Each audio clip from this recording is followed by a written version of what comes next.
আসসালামু আলাইকুম।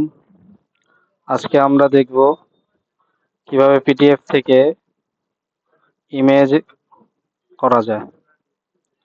আমরা বিভিন্নভাবে পিডিএফ থেকে ইমেজে এক্সপোর্ট করতে পারি। তবে আমার কাছে সবচাইতে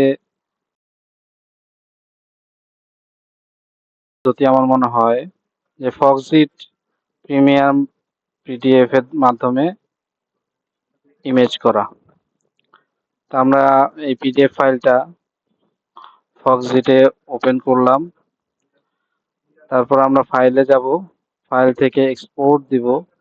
এক্সপোর্ট থেকে জেপিজি সিলেক্ট করে আমরা সেভ অ্যাজ দিয়ে অল পেজ দিয়ে আমরা লোকেশনটা ধরায় দেই। লোকেশনটা ধরায় দিলেই সেভ দিলাম।